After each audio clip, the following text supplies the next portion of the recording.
పుస్తకాలుగా తీసుకురావడం అనేది చాలా అది చాలా గొప్ప విషయం. The given situation.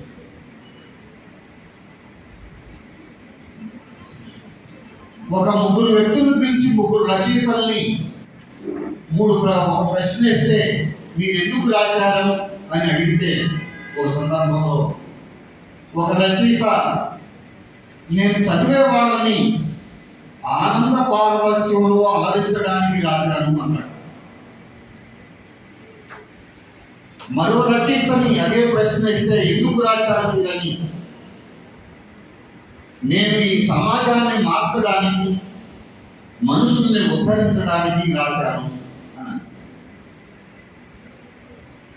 అదే ప్రశ్న ఇంకో మూడో ఆయనకి వేస్తే ఆయన ఏమంటాడంటే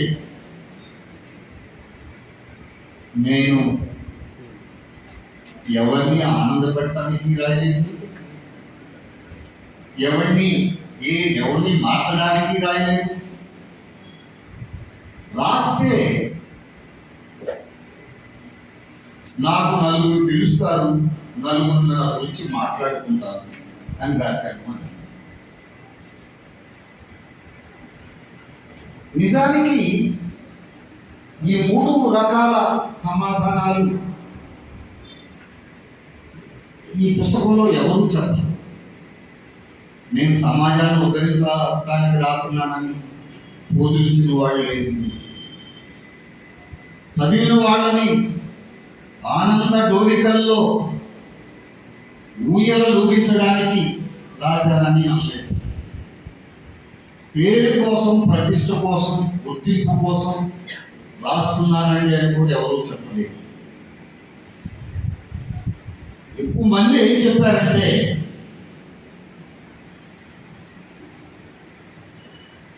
ఏం లేదండి, సమాజం నాడి నాకు తెలిసినంత వరకు నా కవిత్వంలో వినిపించడానికి ప్రయత్నించాను. నా నాడిని కూడా సమాజానికి వినపడటానికి ప్రయత్నించాను. సమాజం నాడిని, నా నాడిని రెండింటిని సమన్వయీకరించి ఒక మహానాడిని పబ్లిక్లోకి తీసుకురావడానికి ప్రయత్నించాను అని చెబుతున్నా. ఇంటర్వ్యూ చేయడానికి ఏం కావాలి? మన సమాజం గురించి, సమాజ చరిత్ర గురించి, ఈ సమాజంలో వస్తున్న ఉద్యమాల గురించి, పోయిన ఉద్యమాల గురించి, వస్తున్న మార్పుల గురించి, పోయిన మార్పుల గురించి పూర్తిగా తెలియాలి. ఆ మార్పుల్ని, ఆ ఉద్యమాల్ని, ఆ ధోరణుల్ని వివిధ రచయితలు ఎప్పటికప్పుడు ఎలా పట్టుకుంటున్నారు, ఎలా సాహిత్యంగా మార్చుతూ ఉన్నారు అనే దాని పట్ల సంపూర్ణమైన అవగాహన ఉండాలి. ఇంటర్వ్యూ ఎదుటి వాళ్ళ హృదయాన్ని వినాలి అనే దుఃఖ ఉండాలి. అన్నిటికంటే ముఖ్యంగా సాహిత్యం పట్ల చర్చేంత ప్రేమ ఉండాలి. ఈ 4 పుష్కలంగా ఉన్నాయి విల్సన్ రావు. ఈ 4 పుష్కలంగా ఉన్నాయి ఈతకోట సుబ్బారావు గారు. విల్సన్ రావు మనకి తెర మీద కనపడ్డాడు, తెర వెనక ఈతకోట ఉన్నాడు, సుందర గోపాలయ్య ఉన్నాడు, ఇంకా మిగిలిన మిత్రులు చాలామంది సహకారం చేసినటువంటి వాడు. సో తాను కవిత్వం రాస్తున్నాడు విల్సన్ రావు, కవిగా సక్సెస్ అయ్యాడు. ఒక 5-6 పుస్తకాలు తెలుగు వాతావరణంలో అందరి మన్ననలు పొందాయి. అలాంటి పుస్తకాలు రాస్తూ కవిగా పేరు తెచ్చుకుంటూ ఎన్నో అవార్డులు కూడా తెచ్చుకున్న వ్యక్తి. ఇతర కవులకి, రచయితలకి పెద్దపీట వేసి వాళ్ళని భుజానికి ఎత్తుకొని తన భుజం మీద ఆ రచయితలందరినీ ఈ సమాజానికి చూపించడానికి పూనుకోవడం అనేది చాలా చాలా గొప్ప విషయం. మనం అందరం కూడా గట్టిగా చప్పట్లు కొట్టి అభినందించాలి. విల్సన్ రావు నేను చాలా మంచి మిత్రుడు. ఎంత మిత్రులు అంటే చేతులు ఆడుకునేంత స్థాయి. నన్ను బావగారు అంటారు. కోపం వచ్చినప్పుడు బావగాడని కూడా అంటాడు. నేను వాడిని ఒరే అమ్మ తెరే అని చెప్పి ఆటలు పట్టిస్తాను, గమ్మత్తుగా ఏడిపిస్తాను. అయినప్పటికీ నాలాంటి వాళ్ళ చాదస్తాన్ని భరిస్తూ ఈ పుస్తకం విషయంలో కూడా అలాంటివి ఎన్నింటినో భరించాడు. ఇతను వేసిన ప్రశ్నలను చూస్తే ఒకరిని ఇంటర్వ్యూ చేయాలంటే ఆ ఇంటర్వ్యూ ఎవరిని చేస్తున్నా ఆ వ్యక్తి రాసిన పుస్తకాలు, వాటికి సంబంధించిన గుణదోషాలు, ఆ వ్యక్తికి సంబంధించిన పర్సనల్ ఐడియోసింక్రసీస్ విశిష్టత తెలియాలి. ఇతని ప్రశ్నలు చూస్తే అవన్నీ తెలుసు. అన్నిటికంటే ముఖ్యం ఏంటంటే ప్రతి రచయితలు కూడా మీరు ఎందుకు రాశారు సాహిత్యం, మీ సాహిత్య దృక్పథం ఏంటి అని అడిగాడు. అంటే సాహిత్యాన్ని ఎందుకు రాస్తారు? ఎవరైనా పిల్లలు చదువుకునే పిల్లలు ఉన్నారు, వేమన పద్యం చదివాము, లేదా వీరబ్రహ్మ గారి పద్యం చదివాము, శ్రీశ్రీ కవిత చదివాము. అది చదివి వాళ్ళు ఎందుకు రాశారో మనం తెలుసుకోవాలి. మ్యాథ్స్లో ఒక ప్రాబ్లం చేయడానికి ఒక సూత్రం మనం అప్లై చేయాలి. ఇదిగో ఈ ప్రాబ్లం చేయడానికి ఈ సూత్రాన్ని ఎందుకు అప్లై చేయాలి, దాని వెనుకున్న రీజన్ ఏంటి, లాజిక్ ఏంటి, ఇట్లా ఆలోచింపజేస్తుంది మ్యాథ్స్ ఫైనల్గా లాజిక్ని రీజన్ని ఎస్టాబ్లిష్ చేస్తుంది. ప్రతి సూత్రాన్ని ఏదో ఒక సొల్యూషన్కి అప్లై చేయడం వెనుక ఉన్న కారణం ఏంటి, అలాగే ప్రతి కవి తాను రాసిన కవిత వెనక, తాను రాసిన కథ వెనక, నవల వెనక ఉన్న ఉద్దేశం ఏంటి, ఎందుకు రాశారు. కొంతమందిని అడిగాడు, సాహిత్యం వల్ల సమాజం మారుతుందా అండి? మీరు కానీ మనలాంటి వాళ్ళు రాసిన సాహిత్యం వల్ల సమాజం మారుతుందా అని సూటిగా అడిగారు. కొంతమంది సమాజం మారుతుందని చెప్పారు, కొంతమంది సాహిత్యం కొత్త మార్పుల్ని తేలేదులేండి, ఉన్న మార్పులు స్పీడప్ అవడానికి దారిని సుగమం చేస్తుంది అని చెప్పారు. ఈ రెండోది చాలా రీజన్ ఉంది. సాహిత్యం వల్ల సమాజంలో లేని మార్పులు ఏమీ రావు, ఆల్రెడీ ఉన్న మార్పులు స్పీడప్ అవు, లేదంటే ఆల్రెడీ ఉన్న మార్పులు ఎస్టాబ్లిష్ అవు, అంతే తప్ప లేని మార్పులు రావు. మహాభారతాన్ని చదివి ద్రౌపదిలాగా 5గురిని పెళ్లి చేసుకోవాలని ఏ అమ్మాయి అనుకోదు. ఏమన్నా అనుకుంటారా ఎవరన్నా? ధర్మరాజులాగా నిత్యము పేకాటాడాలి, ధర్మరాజు గారే పేకాటాడారు, మనవాడితే తప్పేంటని ఎవరన్నా అనుకుంటారా? రామాయణం చదివి రాముడే సీతని అగ్ని ప్రవేశం చేయించాడు అనుమానంతో, ఇక నేను నా భార్యను అనుమానిస్తే తప్పేంటి అనేవాళ్ళు ఎవరైనా ఉంటారండి?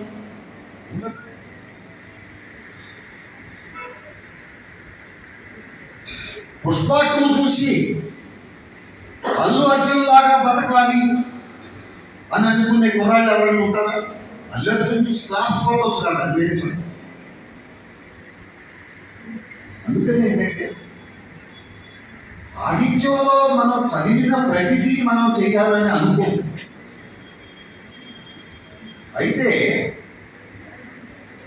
మనం చదివిన ప్రతిదీ మనం చెయ్యం, కానీ ఆ చదవక ముందే అలాంటి ఆలోచన మనకు ఉందనుకో, అప్పుడు పుస్తకంలో కూడా ఆలోచన ఎవరైనా చెప్పుకున్నారనుకో, అప్పుడు దాంతో కనెక్ట్ అవుతాం. ఉదాహరణకి పేకాట అంటే చాలా ఇష్టంతో ఉన్నాడు అనుకో ఆయన, అది నా జీవిత చేయమని చెప్పుకోవడానికి. ఆయన ధర్మరాజును కూడా వంక పెట్టుకొని చూసావు, ధర్మరాజు అంటే ఒకరు అడిగాడు, ఇక నేను ఆడితే తప్పిందేనా అంటే నీలో లేనిది మార్పు సాహిత్యం తీసుకురాలేదు. ఆల్రెడీ నీలో ఉన్న ఆలోచనని ఎస్టాబ్లిష్ చేస్తుంది నువ్వు చదివిన సాహిత్యం. ఇప్పుడు తెలంగాణ రాష్ట్రం వచ్చింది, ఎందుకు వచ్చిందంటే కవులు రచయితలు అందరూ రాసి పాటలు పాడటం వల్ల వచ్చిందని చెబుతున్నాను చాలా మంది. చాలా తెలంగాణలో ప్రజలందరూ కూడా మాకు తెలంగాణ రాష్ట్రం కావాలని పెద్ద ఉద్యమం చేస్తే ఆ ఉద్యమాన్ని చూసే రచయితలు కవులు కూడా వాటిని పాటల్లో కవితల్లో చెబితే అవి చదివిన ప్రజలు మళ్ళీ తిరిగి ప్రభావితులే. అంటే లేని మార్పు తీసుకురాలని, ఉన్న మార్పుని అందంగా సాహిత్యంలో చూపించడం వల్ల దాని ఇంపాక్ట్ అంటే సాహిత్య ప్రభావం అదే ఉంది. ప్రజల నుంచే నేర్చుకుంటాం మనం అన్ని రాసేవాళ్ళం, కానీ ప్రజలు చెప్పేదానికంటే దాన్ని ఎక్కువ అందంగా తయారు చేసి మళ్ళీ వాళ్ళకే ఇస్తాము. లోర్కా అని ఒక గొప్ప పోయిట్ ఉన్నాడు, ఆయన అంటాడు, ప్రజా జీవితం అనే గని నుంచి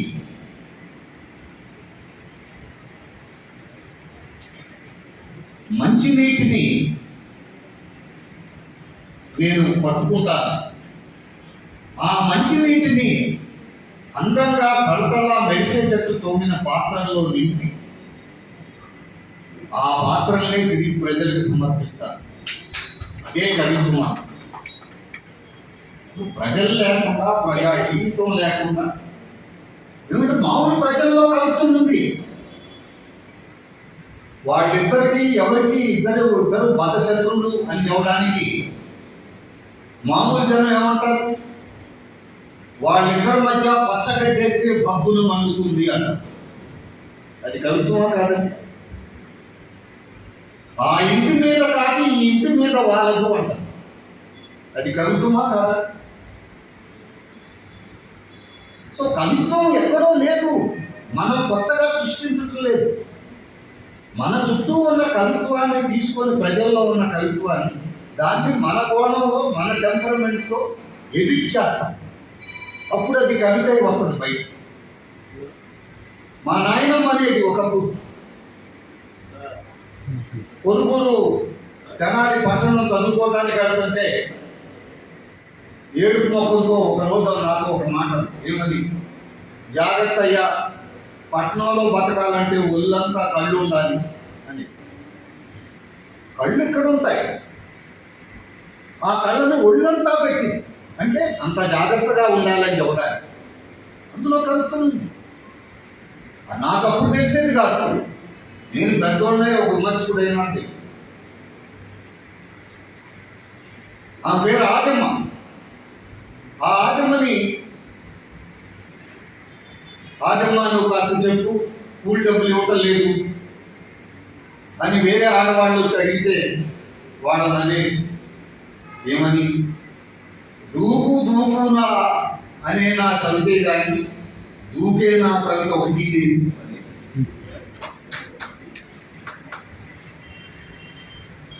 ఇట్టుదాకుండా కానీ అందులో కవిత్వం ఉంది. నువ్వు చెయ్యి నువ్వు రా అనేవాళ్ళే కానీ ఎవరికి వాళ్ళు వచ్చేవాళ్ళు లేదు అని అంటాను. సో కవిత్వం కూడా మనం రాసేటప్పుడు కూడా పచ్చి స్టేట్మెంట్లు ఇస్తే అది కవిత్వం కాదు.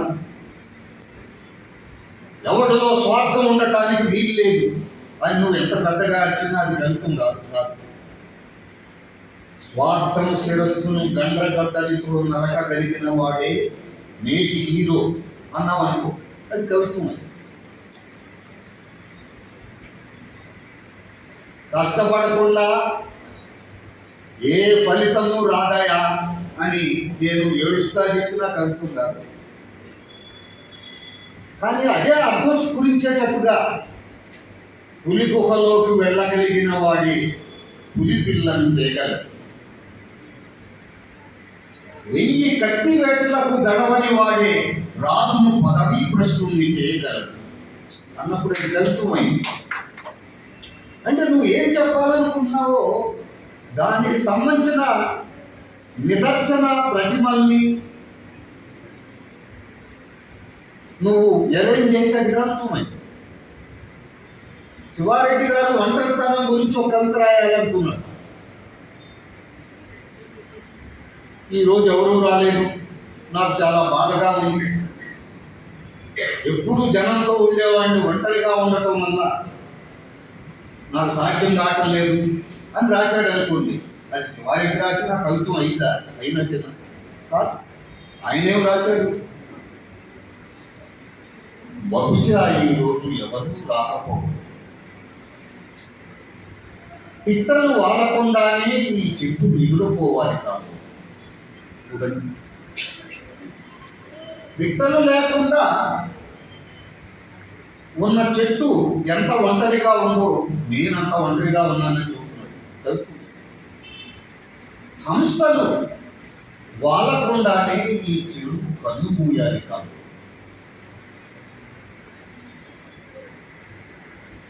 అక్షర రహితాలుగా ముఖపత్రాలు తెల్లబోవాలి కాదు. ఒక పుస్తకంలో ఏ అక్షరమో లేకుండా ఒట్టి బుక్కుందనుకో అది ఒంటరిగా ఉన్నట్టు. అలాగే ఒక మనిషి కూడా చుట్టుపక్కల జనం లేకుండా ఉంటే వాళ్ళు ఒంటరిగా ఉన్నాయి. రారన్న ఊహ గదంతా కలియ తిరిగి ఓ విచిత్ర చెట్టులో మోగే ఓ విచిత్ర నాదనవుతుంది. సతతము మనుష్య వర్షంలో తడిసే వాడికి ఎవరు రాకపోవడం, ఒక్క ఆకన్న అల్లల్లాడకపోవడం ఎంత శిక్ష అని రాశారు. చూడండి, భావాన్ని కవిత్వం చేయడం అంటే ఇదే. ఎవడు రాకపోతే నాకెంత బాధగా ఉంది అని అంటే కవిత్వం కాదు. నువ్వు చెప్పాలనుకున్న దాన్ని ఇంద్రియాత్మకంగా చెప్పగలిగినప్పుడు, ప్రదర్శించగలిగినప్పుడు, అంటే అది చదివితే మనకు ఒక బొమ్మ కనపడటము, లేకపోతే ఏదో విన్న స్పృహ కలగటము, దేన్నో తాకిన అనుభవం కలగటము, ఇలాంటి ఆ ఇంద్రియాత్మక జీవితాన్ని మనం ఇంద్రియాల ద్వారా సంగ్రహిస్తాం. ఆ ఇంద్రియ సంగ్రహాన్ని అక్షరాల్లో నింపడమే కవిత్వం రాయడం. సో అట్లా రాస్తున్నావా లేదా మనం? అలా రాసిన ప్రతిదీ చదివిన వాళ్ళలో పేరుతుంది. రాసేటప్పుడు కవికి ఎంత ఎమోషన్ వచ్చింది, ఆయనంతా ఫీల్ అయ్యాడు అనేది కాదు.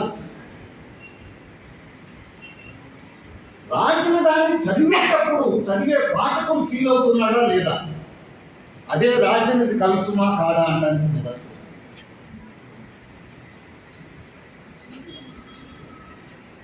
ఒక ఆయన రాశాడు, నేను చెట్టు కింద పడుకున్నా, నా కింద ఆకాశం పడుకుంది. అంత హాయిగా ఉంది. అంటే చెట్టు కింద పడుకుంటే నాకు ఎంత ఆనందంగా ఉందంటే ఈవెన్ ఆకాశం కూడా నాకంటే కిందే ఉందని అనిపిస్తుంది అని చెప్పదలుచుకున్నాడు. ఉన్నతమైన ఆనందాన్ని అనిపిస్తున్నా అంటారు, ఆకాశం నాకు కింద ఉందని. అసలు దృశ్యమే చూడండి. ఆకాశం నువ్వు పక్కగా ఉంటే, పడుకుంటే నువ్వు ఊహించుకునే స్పర్శ ఏదైతే ఉందో అది కనపడేటట్టు చేశాడు. అందుకని అది కవిత్వం. ఒట్టి వాక్యం రాసి, ఒట్టి స్టేట్మెంట్స్ ఇచ్చి, పొడి పొడి మాటలతో ఏ ఫీలింగ్, ఏ మూడ్ క్రియేట్ చేయకుండా, ఏ దృశ్యాన్ని క్రియేట్ చేయకుండా, ఏ అనుభవాన్ని ఆవిష్కరించకుండా నువ్వు స్టేట్మెంట్లో రూపంలో పోతా ఉంటే నువ్వు కవి కాదు. ఈనాటి కవిత్వం అదే. అట్లా రాస్తున్న కవుని చాలా మందిని ఇతను చేశాడు. శంకర గోపాలయ్య అనే కవి కానీ, కబుళ్ళ గోపాల్ అనే కవి కానీ, లండ సాంబమూర్తి అనే కవి కానీ, భుజంగరావు అనే కవి కానీ, వీళ్ళందరూ యువ కవులు. వీళ్ళందరూ ఎంత అద్భుతంగా రాశారు, ఎంత తడి తడి వాక్యాలతో రాశారు. ఒక కవి అద్భుతంగా భుజంగరావు అనే అతను, నువ్వు ఎందుకు రాస్తున్నావంటే అతను ఏం చెప్పాడు, బెదిరి ఉన్న వాళ్ళకి ధైర్యం ఇవ్వడానికి రాశాను. గొప్ప విషయం. చిన్నపిల్లడు అంత మంచిగా మాట్లాడేది. వడవనాటి కుటుంబరావు గారు ఎప్పుడో అన్నాడు, ఏది మంచి సాహిత్యం అంటే నిస్సహాయులుగా ఉన్నటువంటి వాళ్ళల్లో ఆత్మవిశ్వాసాన్ని నింపేది మంచి సాహిత్యం. ఓడిపోయిన వాళ్ళల్లో తిరిగి జీవితం పట్ల మమకారాన్ని నింపేది మంచి సాహిత్యం అని. ఆ మాటల్ని వేరే రకంగా ఉపయోగిస్తూ ఇక్కడ కూడా చెప్పేవాడు ఉన్నారు. అలాగే చాలా న్యూయాన్సెస్ కథా రచయిత జి వెంకటకృష్ణ గురించి మాట్లాడుతూ, ఈయన అసలు కథ ఎలా రాయాలి, కథలో భాష ఎలా ఉండాలి, సంభాషణ ఎలా ఉండాలి, కథా శిల్పం అంటే ఇలాంటి ఆ న్యూయాన్సెస్ని కథా రచయిత్యాలు చాలా చక్కగా చెప్పించాయి. అలా చెప్పించడం వల్ల ఏమవుతుంది, మనం ఎక్కడో పెద్ద పెద్ద రచయితలు విమర్శకులు చెప్పిన విగ్రహాలు చదవకుండానే మనకి ఆ విషయాలు అర్థమవుతుంది సులువుగా. సో అందుకని ఈ పుస్తకం చదివితే మనకి సమకాలీన రచయితలు ఏం ఆలోచిస్తున్నారు, వాళ్ళ నాడేంటి, సమాజ నాడిని వాళ్ళ నాడిలో కలిపి మనకు ఎలా వినిపించారు అనేది ఒకటే కాదు. కవిత్వం రాయడంలో ఉన్న ఇబ్బందులు ఏంటి, కథ రాయడంలో ఉన్న ఇబ్బందులు ఏంటి, నవల రాయడంలో ఉన్న ఇబ్బందులు, ఛాలెంజెస్ ఏంటి, సవాళ్ళు ఏంటి, వాటిని ఎలా ఓవర్కమ్ కావాలి, ఆ విషయాలను చదివిన కొత్త కవులకి రచయితలకి ఇది అనుభవంగా పనికొస్తుంది. మనం రెక్టిఫై చేసుకోవడానికి, మనల్ని మనం రెక్టిఫై చేసుకోవడానికి పనికొస్తుంది. మనుషులుగా కానీ రచయితలుగా కానీ మనం 3 పనులు చేయాలి. ఆల్విన్ టాఫ్లర్ అని పెద్ద ఫిలాసఫర్, ఆయన థర్డ్ వేవ్ అని ఒక పెద్ద బుక్ రాశారు, గొప్ప book, all time best seller, third wave. దాంట్లో ఒక మాట అంటాడు, we need 3 things: learning, unlearning, relearning అంటాడు. నేర్చుకోవడం కావాలి, నేర్చుకున్న దాంట్లో ఉన్న చెత్తను పారబోయటం కావాలి, అన్లర్నింగ్. తిరిగి మళ్ళీ కొత్త విషయాలను నేర్చుకోవాలి. ఈ 3 ఎప్పటికప్పుడు జరుగుతూ పోవడమే జీవితం. రచయితల కూడా ఇది వర్తిస్తుంది. మనకు తెలిసిన దాంతో రాస్తాం, ఏదో నేర్చుకోండి, ఆ తర్వాత నేర్చుకునే దాంట్లో ఉన్న చెత్త దోషాలు ఏమైనా ఉంటే వాటిని వదిలేసుకుంటాం, మళ్ళీ కొత్తవి నేర్చుకుంటాం. రచయితలు ఈ 3 పనులు చేయాలి. ఈ 3 పనులు చేయడానికి ఇలాంటి పుస్తకాలు మనకు ఉపయోగపడతాయి. కొన్ని విషయాలు నేర్చుకోవచ్చు, ఈ నేర్చుకునే క్రమంలో మనలో ఉన్న లోపాలను సరిచేసుకోవచ్చు, మరింత కొత్తదనాన్ని మనం పొందవచ్చు. శివారెడ్డి గారు కవిత్వం ఎందుకు కవిత్వం అయింది, అసలు కవిత్వం అంటే మనిషిలో దిటవుని ధైర్యాన్ని పెంచాలి, పుస్తకం చేతిలో ఉంటే ఒక ఆయుధం చేతిలో ఉన్నట్టు ఉండాలి అని చెప్పాడు. ఇంత గొప్ప విషయం అది. సో మిత్రులారా, మనం అందుకని ఏమిటంటే ఇవన్నీ కూడా వృధాగా పోయాయి కాదు, చదవాల్సింది. ఇందాక ఈత కొట్టగారు అన్నట్టు కొన్ని చదువుకోవాల్సినటువంటి పుస్తకాన్ని వలరుడు ఇనాక్ గారు, ఆయన పద్మశ్రీ అవార్డు, సాహిత్య అకాడమీ అవార్డు, సరస్వతి సమ్మాన్ ఇలాంటి పెద్ద పెద్ద అవార్డులు తెచ్చుకున్న వ్యక్తి, గొప్ప నవలలు గొప్ప కథలు రాసిన వ్యక్తి. ఆయన జీవితం మొత్తాన్ని పిండి ఆయన చెప్పిన అభిప్రాయాలు ఇందులో నిన్న మన రాష్ట్ర కవులు చెప్పినవి అటు ఇటు కాకుండా మధ్య మార్గంలో ఉన్న వాళ్ళు చెప్పినవి వాళ్ళందరికి సంబంధించి ప్రతి వాళ్ళకి ఒక మంచి ఇంట్రడక్షన్, ఒక సెన్సిబుల్ టేక్ ఆన్ దెమ్, అది కూడా విల్సన్ రావు మనకి ఇందులో సమకూర్చడం జరిగింది. అయితే ఇందులో ఉన్నాయన్నీ పర్ఫెక్ట్ విషయాలు, ఇందులో వాళ్ళు చెప్పినవన్నీ కరెక్టేనా, కరెక్ట్ అని కానీ పర్ఫెక్ట్ అని కానీ చెప్పిన వాళ్ళు అనలేదు, చెప్పించిన వాళ్ళు అనలేదు. Everything is subject to correct. ఉదాహరణకి కొన్ని విషయాల్లో నేను ఏకీభవించలేదు, కొంత ఇంప్రూవైజ్ కూడా చేయాలని అనుకున్నాను. దళిత కవిత్వం వెనకబడిపోయింది అని ఆల్మోస్ట్ అందరూ అనుకుంటున్నారు, కరెక్ట్ కాదు. ఇందులో ఇంటర్వ్యూలు చేసిన వాళ్ళలోనే 5-6 ఉన్నారు దళితులు. ఎట్లా వెనకబడినట్టు పిల్లలు రాస్తున్నారు బ్రహ్మాండమైన దళిత. సో అట్లాంటి స్టేట్మెంట్స్ మనం, అలాగే తెలుగులో సాహిత్య విమర్శే లేదు, విమర్శకులే లేదు అని మాట. అంటే దాన్ని మీరు ఒక టేకన్ ఫర్ గ్రాంటెడ్గా తీసుకో.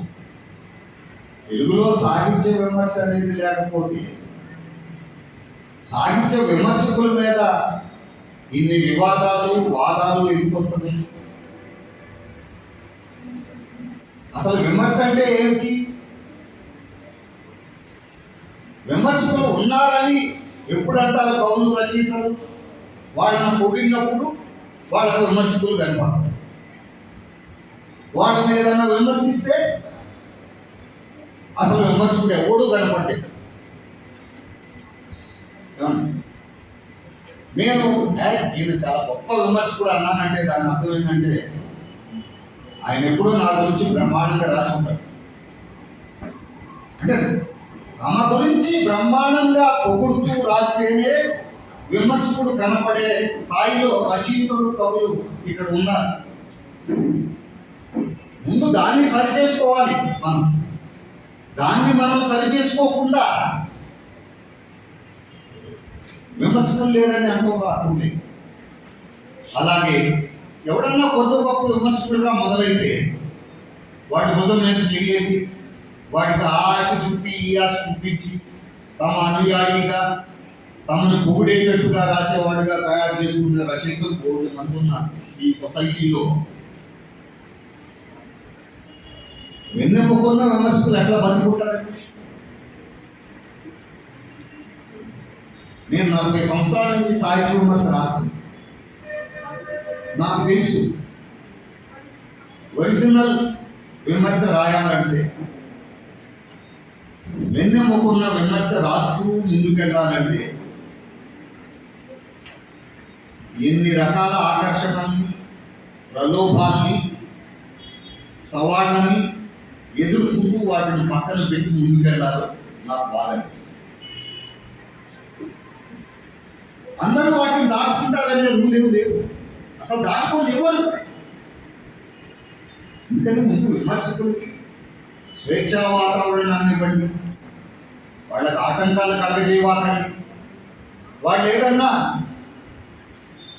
మీ లోపాల గురించి చెబితే వాళ్ళ మీద యుద్ధం చేసి